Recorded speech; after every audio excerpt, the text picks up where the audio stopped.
Hello everyone. First attempt channel में आपका स्वागत है। हम लोग पढ़ रहे लुसेंट सीरीज हमने स्टार्ट किया है।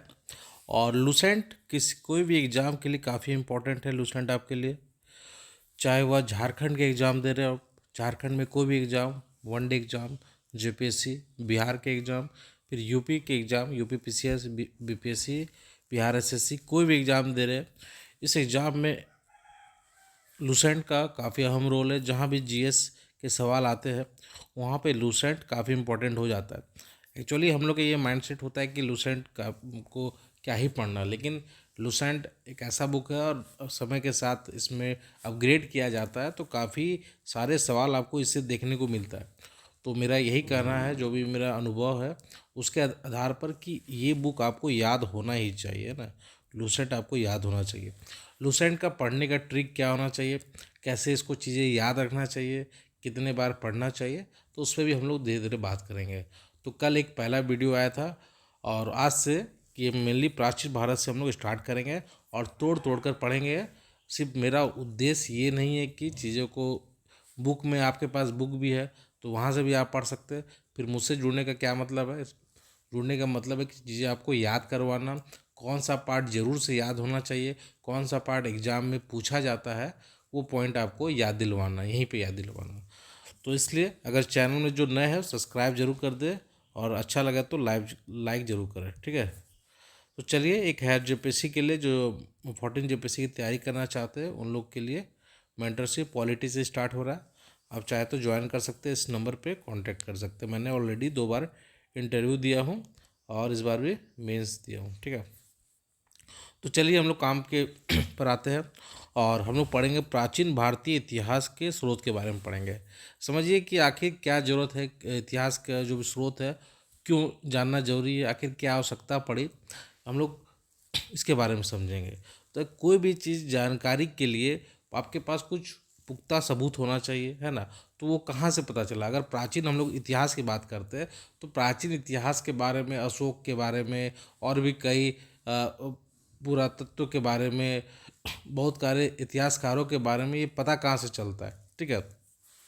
तो जो प्राचीन इतिहास जो है, प्राचीन भारतीय इतिहास है, उसके विषय में हम लोग को पता कहाँ से चलता है, वही पढ़ना है मेनली। और उसमें क्या क्या बोला गया वो इस चैप्टर में हम लोग को देखना है। तो जो एक धर्म ग्रंथ है वहाँ से पता चलता है, ठीक है, ऐतिहासिक ग्रंथ है वहाँ से पता चलता है, और विदेशियों का जो विवरण है, ठीक है, चाहे फायान आए, है ना, हिंसांग आए, ये सब जो भी आए, उन लोग भी बहुत कुछ बताए, तो उन लोग से पता चलता है, ठीक है। कुछ पुरातत्व संबंधित साक्ष्य प्राप्त हुए, वहाँ से पता चलता है। तो इन 4 चीज़ों से हम जो प्राचीन भारतीय इतिहास है उसके बारे में जानकारी मिलती है। तो ये इसमें बताने का प्रयास किया जा रहा है, ठीक है। कहाँ से सवाल बनेगा वो भी मैं आऊँगा, ठीक है।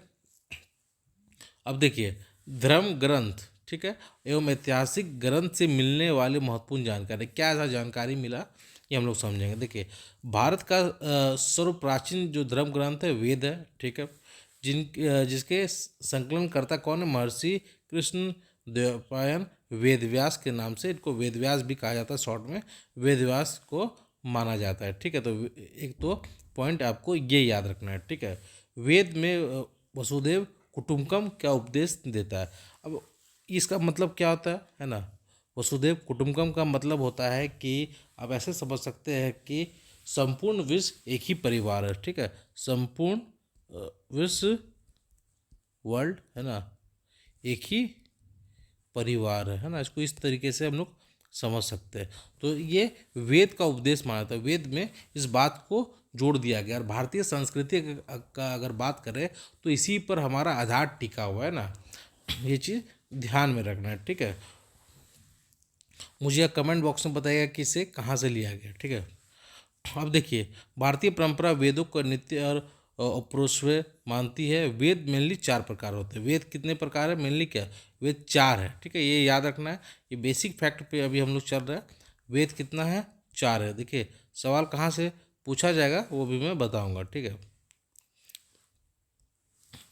वेद 4 है, ऋग्वेद, यजुर्वेद, सामवेद, अथर्ववेद, ठीक है।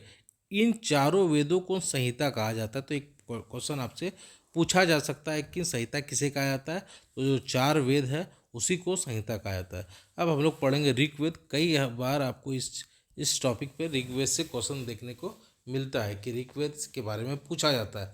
तो ऋचाओं के, ठीक है, जो क्रमबद्ध ज्ञान के संग्रह को ऋग्वेद कहा जाता है। जो ऋचा है उसके जो क्रमबद्ध जो ज्ञान का पता चलता है, उसका जो कलेक्शन है, उसी को ऋग्वेद कहा जाता है। इसमें ये याद रखना है 10 मंडल, इसको याद रखना है। जो याद रखना है मैं बार बार जोड़ दे के बताऊँगा, उसको याद ही रखना है आपको, उसको भूलने का गुंजाइश नहीं है। 10 मंडल, 1028 सूक्त, ठीक है, एवं 10 या 462 ऋचा है। ये फैक्ट आपको याद होना चाहिए, ठीक है। 10 मंडल, बोलिए मेरे साथ, 10 मंडल, 1028 सूक्त और 10 या 462 ऋचाएँ, इसको याद रखना है। इस वेद के ऋचाओं को पढ़ने वाले ऋषि को होत्री कहते थे। वेरी वेरी इंपॉर्टेंट है, इसको तो भूलना भी नहीं है आपको। होत्री कहते हैं, जो वेद के ऋचाओं को पढ़ने वाले जो ऋषि थे उसको होत्री कहते थे, ठीक है। तो इसको ध्यान में रखना है। इस वेद, ठीक है, से आर्य की राजनीतिक प्रणाली, इस वेद के बारे में पूछा जाएगा कि आर्यों के राजनीतिक प्रणाली, इतिहास और ईश्वर की महिमा के बारे में जानकारी कहाँ से मिलती है, तो उसका आंसर होगा ऋग्वेद, ठीक है। आर्यों की राजनीतिक प्रणाली, ठीक है, ये ध्यान में रखना है। अगर 2 लाइन में समझना है कि आर्य कौन थे, तो मैक्स मुलर ने इस बात को बताया कि ये आर्य जो थे वो मध्य एशिया के मूल निवासी थे, जो मान के चल सकते हैं कि 1500 ईसा पूर्व के आसपास उत्तर क्षेत्रों में आकर बसने लगे थे, ठीक है। सर्वप्रथम इन्होंने पंजाब में बसे थे, ठीक है। आर्य के बारे में इतना चीज़ आपको पता होना चाहिए, ठीक है। तो आर्यों की जानकारी कहाँ से मिलती है, तो ऋग्वेद से मिलती है। इस बात को आपको याद रखना होगा, ठीक है। अब देखिए, अब आगे बढ़ते हैं हम लोग।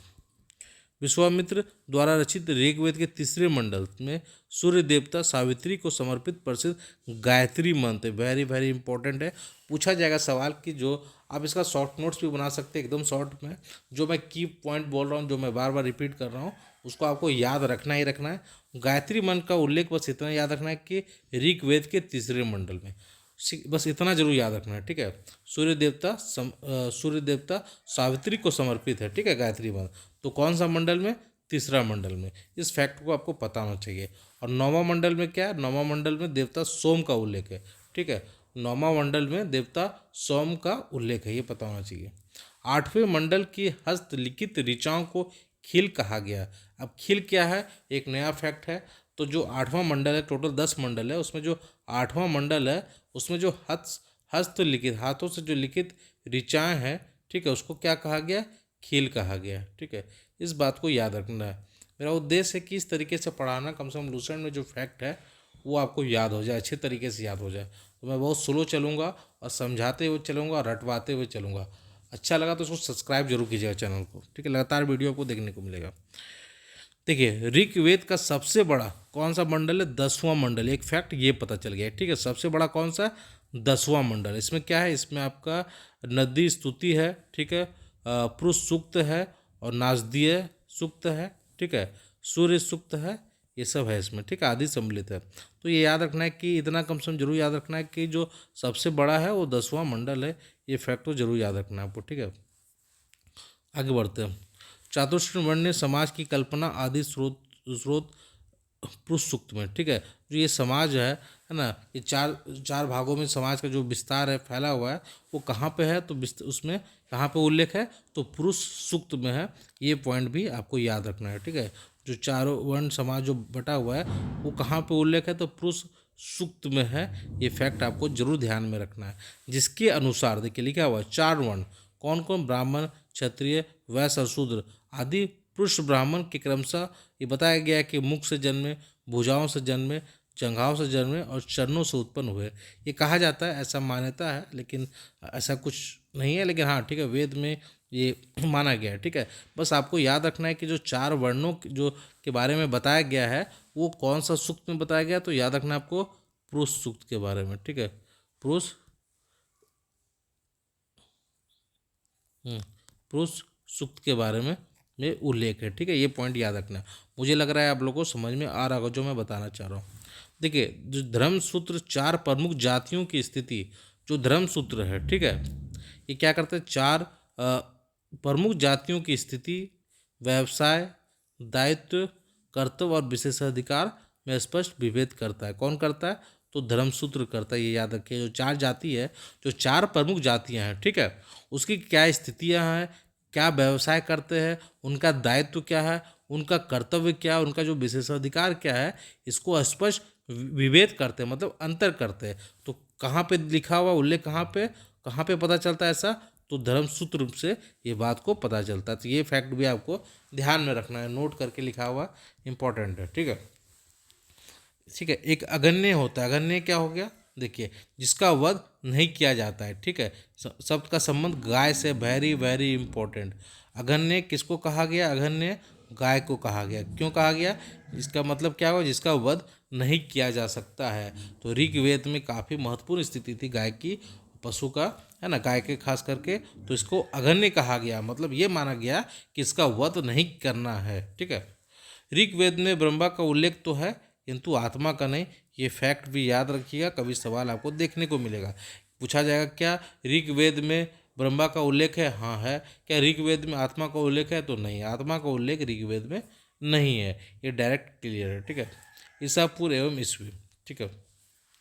वर्तमान में जो प्रचलित है वो आपको ग्रेगोरियन कैलेंडर है, ठीक है, जो धर्मगुरु ईसा मसीहा के जन्म के पर आधारित है, ठीक है। देखिए, ईसा मसीहा के जन्म के पहले का समय को क्या कहा जाता था, BC, ठीक है, before the birth of Jesus Christ कहा जाता था, ठीक है। ईसा पूर्व में वर्षों की गिनती उल्टी दिशा में होती, जैसे एग्जाम्पल में दिया है गौतम बुद्ध, महात्मा बुद्ध का जो जन्म हुआ था 563 ईसा पूर्व में हुआ था। उनकी मृत्यु कैसे हो गई, कि मृत्यु हुई 483 में। अब देखिए, ईसा पूर्व हो गया कि मतलब 0 से पहले, ठीक है। जन्म हुआ 463, 563 ईसा पूर्व। अब बैक आएंगे, ठीक है। 400 जन्म हुआ था 563 में, मरे 483 में। और फिर यहाँ के 0 होगा, फिर यहाँ के 0 होगा, फिर 1 2 3 कर अभी कितना चल रहा है आपको, 2,225, है ना। तो इस तरीके से, है ना, तो ये बिफोर हो गया, ठीक है, ये 483 में। ये कहना यही चाह रहा है कि जो उनका जन्म और मृत्यु हुआ था 483 वर्ष पूर्व मृत्यु हुई थी, ईसा पूर्व, ठीक है। ईसा मसीहा के जन्म तिथि की से आरंभ हुआ सन ईस्वी सन कहलाता है। जो जो जन्म तिथि से आरंभ हुआ ईस्वी सन कहलाता है, ठीक है। इसके लिए संक्षेप में लिखा है कि लैटिन भाषा में AD में लिखा रहता है, ठीक है, ये ध्यान में रखिएगा, जो अभी हम लोग इसको समझे। एक है विंसेंट, इनका नाम याद रखिएगा, विंसेंट आर्थर स्मिथ ने प्राचीन भारत का पहला सुव्यवस्थित इतिहास ऑल हिस्ट्री ऑफ इंडिया 1904 में तैयार किया। तो एक फैक्ट आपके लिए यहीं पे इम्पोर्टेंट है, ठीक है, इसको ध्यान में रखना है। विंसेंट आर्थर स्मिथ ने क्या किया, इनका नाम अर्ली हिस्ट्री ऑफ इंडिया 1904 में तैयार किया, ठीक है। इसमें क्या था कि प्राचीन भारत का पहला सुव्यवस्थित इतिहास तैयार किया, ठीक है, इसलिए इसको ध्यान में रखना है। इनका नाम जरूर आपको ध्यान में रखना है। इस पुस्तक में 1/3 भाग में केवल सिकंदर का आक्रमण का उल्लेख है। मतलब जो विंसेंट आर्थर स्मिथ ने क्या काम किया, प्राचीन भारत को पहला सुव्यवस्थित इतिहास ऑल हिस्ट्री ऑफ इंडिया, ठीक है, ऑल हिस्ट्री ऑफ इंडिया 1904 तैयार किया, बहुत सुव्यवस्थित तरीके से। इसमें सिकंदर का भी उल्लेख है, ये जरूर याद रखिएगा, ठीक है, ठीक है। वामन अवतार के बारे में देख लेते क्या लिखा हुआ। वामन अवतार, भगवान वामन श्री हरि के पहले ऐसे अवतार थे जो मानव रूप में प्रकट हुए थे, ठीक है। उनके पिता कश्यप ऋषि और माता अदिति थी। वह बौने ब्राह्मण के रूप में जन्मे थे, ठीक है। भगवान पुराण के अनुसार वामन अवतार को उद्देश्य भगवान विष्णु द्वारा इंद्र को पुनः स्वर्लोक पर अधिकार दिलाना था। वामन भगवान को दक्षिण भारत में उपेंद्र के नाम से जाना जाता है, ठीक है। तो वामन अवतार के बारे में थोड़ा सा फैक्ट है, इसको ध्यान में रखना है, बहुत ही इंपॉर्टेंट नहीं है लेकिन हाँ ध्यान में रखना है, ये वेरी इंपॉर्टेंट है, सवाल पूछा जाएगा इससे। ऋग्वेद में इंद्र का कितने बार उल्लेख है, 250 बार, याद रखिए, कई बार पूछा गया। और अग्नि का 200 ऋचाओं में रचना की गई है। तो इंद्र हो गए कितना, इंद्र हो गए 250, और अग्नि अग्नि आपका 200, ये याद रखना है, इसको भूलने की गुंजाइश आपको नहीं है, इसको आप नहीं भूल सकते, ठीक है। प्राचीन इतिहास के साधन के रूप में वैदिक साहित्य में ऋग्वेद के बाद कौन आता है, शतपथ ब्राह्मण का स्थान आता है, ठीक है। हम लोग पढ़ेंगे यजुर्वेद के बारे में। अब देखते हैं इसमें क्या इंपॉर्टेंट है ना। सबसे पहले इंपॉर्टेंट है कि सस्वर पाठ के लिए मंत्रों तथा बलि के समय अनुपालन के लिए, ये मंत्र और बलि, यही सवाल पूछा जाता है कि मंत्र बलि का किस में उल्लेख है, तो यजुर्वेद में। ठीक है, इसमें जो नियम होता है वो इसमें उल्लेख है यजुर्वेद में, मंत्र और बलि।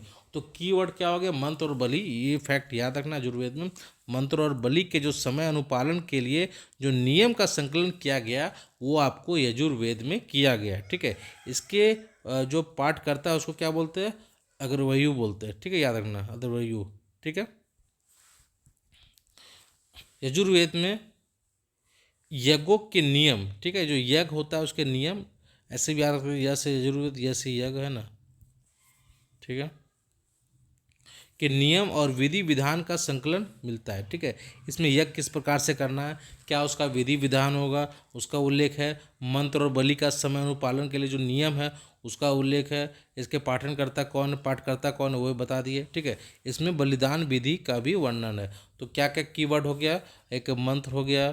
ठीक है, मंत्र करे, मंत्र बलि। ठीक है, यज्ञ हो गया। ठीक है, और बलि से बलिदान हो गया। ठीक है, ये इसका कीवर्ड है, इतना आपको जरूर से याद रखना है। ठीक है, यह एक ऐसा वेद है जो, ये वेरी इंपॉर्टेंट है, ये एक ऐसा वेद है जो गद और पद दोनों में है। ठीक है, तो इसको ध्यान में रखना है कि एक ऐसा, ये पूछा जाता है कि कौन सा ऐसा वेद है जो गद और पद दोनों में है, तो इसको ध्यान में रखिएगा। सामवेद। ठीक है, साम मतलब क्या होता है, गाना, गान। ठीक है, साम का मतलब गान हो गया। इस वेद में मुख्यतः यज्ञों के अवसर पर जो यज्ञ हो रहा है, ठीक है, उसके अवसर पर कुछ गाए जाने वाले ऋचाओं मंत्रों का संकलन है। ठीक है, यज्ञ के समय गाने, इसमें याद रखिए कि साम का मतलब होता है आपका गान, ये कीवर्ड है इसका, याद रखिएगा। साम का मतलब होता है गान। ठीक है, और ये कब गाया जाता है, ये यज्ञ के समय अवसर पर गाए जाने वाले जो ऋचाओं, ऋचाओं मतलब मंत्रों का संकलन है। इसके पाठनकर्ता को उद्रात्री कहा जाता है। ठीक है, उद्रात्री कहते हैं। ठीक है, याद रखिए किसके क्या कहते हैं, तो याद रखिए उद्रात्री। इसके संकलन ऋग्वेद पर आधारित है। इसमें कितना सूक्त है, 1810 सूक्त है, जो प्राय ऋग्वेद से लिए गए। ये पॉइंट याद रखिए कि जो सामवेद का जो संकलन हुआ वो किस पर आधारित है, तो ऋग्वेद पर आधारित है। इस बात को याद रखना है आपको।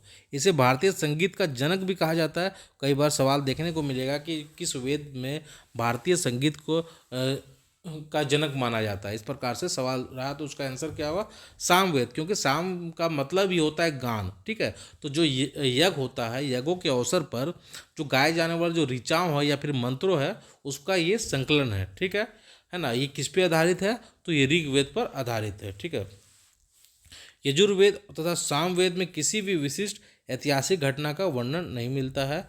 ये फैक्ट को भी ध्यान में रखना है। अथर्ववेद। ठीक है, अथर्वा ऋषि द्वारा रचित इस वेद के कुल 731 मंत्र और लगभग 6000 पद है। ठीक है, तो याद रखना है कि कौन सा ऋषि, अथर्वा ऋषि। ठीक है, नाम वहीं से आया। इसके कुछ मंत्र ऋग्वेदिक मंत्र से भी प्राचीनतर है। मतलब कहने का ये का है कि इसके जो मंत्र, कुछ मंत्र ऐसे हैं जो ऋग्वेद से भी प्राचीन है। ठीक है, इसके जो कुछ मंत्र है वो ऋग्वेदिक मंत्रों से भी प्राचीनतर है। औषधों का उल्लेख सबसे पहले कहाँ मिलता है, अथर्ववेद में मिलता है। ठीक है, औषधि का उल्लेख सबसे पहले कहाँ मिलता है, अथर्ववेद में। इसका कीवर्ड है, ये याद रखना है आपको। ठीक है, ये वेरी वेरी इंपॉर्टेंट है। ऐतिहासिक दृष्टि से अथर्ववेद का महत्व इस बात से है कि इसमें सामान्य मनुष्य के जो विचार है और अंधविश्वास का विवरण मिलता है। इस फैक्ट को आपको याद रखना है कि विचार क्या है और किस प्रकार से अंधविश्वास फैला हुआ है, अंधविश्वास की स्थिति का भी ब्यौरा कहाँ से मिलता है, तो अथर्ववेद से। और औषधों का भी उल्लेख आपको यहीं से मिलता है। इस बात को आपको थोड़ा सा ध्यान में रखना है। ठीक है, इस बात को आपको ध्यान में रखना है। चलिए आगे बढ़ते हैं। विचार और अंधविश्वास, मनुष्य के जो विचार है और अंधविश्वास, जब अगर आप प्राचीन दृष्टि से देखें और प्राचीन इतिहास के बारे में जो पढ़ेंगे, तो बहुत सारे अंधविश्वास फैला हुआ था समाज में, तो उसके बारे में जानकारी हमें यहीं से मिलती है। ठीक है, पृथ्वी सूक्त अथर्ववेद का प्रतिनिधि सूक्त माना जाता है। ठीक है, जो पृथ्वी सूक्त अथर्ववेद का प्रतिनिधि सूक्त माना जाता है, तो याद रखना आपको, पृथ्वी सूक्त क्या, कौन है ये हमारे अथर्ववेद के प्रतिनिधि सूक्त इनको माना जाता है। इसमें मानव जीवन के सभी पक्ष, गृह निर्माण, कृषि की उन्नति, ठीक है, व्यापारिक मार्ग का गहन मतलब खोज, रोग निवारण, समन्वय, विवाह तथा प्रणय गीतों, राजभक्ति, राजा का चुनाव, बहुत से वनस्पतियों, औषधियों, साप, वशीकरण, ठीक है, मतलब बहुत सारी चीज़ है। कुछ मंत्रों में जादू टोना का भी वर्णन मिलता है। तो ये पृथ्वी सूक्त अथर्ववेद का क्या है, ये आपका प्रतिनिधित्व सूक्त है। इसमें बहुत सी चीज़ों को बताया गया, जैसे रोग निवारण के लिए क्या करना चाहिए, है ना, वशीकरण के लिए क्या होना चाहिए, मातृभूमि महामत उसके बारे में बताया गया। मंत्रों और जादू टोना का भी वर्णन, ये बात को जरूर याद रखिए, कुछ मंत्रों में जादू टोना का भी वर्णन है। अथर्ववेद में परीक्षित में को कुराओं को राजा कहा गया, ये याद रखिएगा, ठीक है। जो जो कुरुओं थे, है ना, कुरुओं थे, है ना, कुरुओं को क्या कहा गया, राजा कहा गया, ठीक है, याद रखिएगा इस बात को, ये इंपॉर्टेंट है, ठीक है। तथा कुरु देश की समृद्धि का अच्छा चित्रण मिलता है, ठीक है। तो कुरु देश की जो समृद्धि का यहाँ अच्छा चित्रण मिलता है, तो कुरुओं को राजा कहा गया, ठीक है, याद रखिए, ये बात आपको याद होना चाहिए। इसमें ये वेरी वेरी इंपॉर्टेंट, इसमें जो सभा और समिति को प्रजापति के दो पुत्रियों कहा गया, कई बार सवाल पूछा गया, तो इसको आपको भूलने से भी नहीं भूलना है, ठीक है। सभा एवं समिति को प्रजापति की दो पुत्रियां किस वेद में कहा गया, तो अथर्ववेद उसका उत्तर होगा, ठीक है। वेदों की भी शाखाएं हैं जो वैदिक अध्ययन और व्याख्या से जुड़े विभिन्न दृष्टिकोण का प्रतिनिधित्व करती है। साकल शाखा, ये याद रखिएगा साकल शाखा के बारे में, ठीक है। इसकी कई शाखा, वेद है, ठीक है, पहले वेद है, तो वेद की भी शाखा है, ठीक है, ब्रांचेज है, ब्रांच है, ठीक है। तो उस ब्रांच के बारे में हम लोग देख रहे हैं, ठीक है। जैसे साकल शाखा याद रखना है, ये ऋग्वेद से जुड़ी एकमात्र जीवित शाखा है, ठीक है। यजुर्वेद की बात करें तो शुक्ल यजुर्वेद और कृष्ण यजुर्वेद दो शाखा में बांटा। पूछा जाएगा कि साकल शाखा किसका है, तो ऋग्वेद आंसर होगा। शुक्ल और कृष्ण किसके, तो यजुर्वेद के हो गए, ठीक है। मादनंदिन और कानो शुक्ल यजुर्वेद अथवा वाजस्नेय संहिता की शाखा है, इसको भी ध्यान में रखना है। कृष्ण यजुर्वेद से जुड़ी शाखाएं कौन कौन है, काठक है, ठीक है, उतना बहुत इंपॉर्टेंट नहीं है, लेकिन ठीक है, एक बार ध्यान में रखना है आपको, ठीक है। उसके बाद मैत्रेयी है, तैत्तिरीय है, ध्यान में रखना है, ठीक है। कोठुम हो गया, रारणीय हो गया, जैमिनीय हो गया, या तलवाकर हो गया, सामवेद की शाखा है, ये सब सामवेद की शाखा है, ठीक है। इसको कोड बना के भी याद रख सकते हैं, ठीक है। कोठुम हो गया, है ना, कोठुम हो गया, रारणीय हो गया, जैमिनीय हो गया, ये फिर तलवाकर हो गया, ये सामवेद की शाखा है। अथर्ववेद की शाखा शौनक, ये दो को है इसलिए याद रखना है। अथर्ववेद की शाखा कौन सा है, शौनक हो गया और पेपलाद है, ठीक है, ये थोड़ा सा ध्यान रखना है। प्राचीन भारतीय वेद ऋग्वेद एवं सबसे बाद में कौन है, अथर्ववेद, ठीक है, ये ध्यान में रखना है। ये पार्ट 1 हुआ, इसका प्राचीन इतिहास का जो स्रोत का पार्ट 1 है, पार्ट 2 भी जल्द आएगा। याद हुआ कि नहीं हुआ मुझे ज़रूर बताइएगा। एक वीडियो कैसा लगा, अगर अच्छा लगा तो लाइक शेयर सब्सक्राइब जरूर कीजिएगा, ठीक है। धन्यवाद।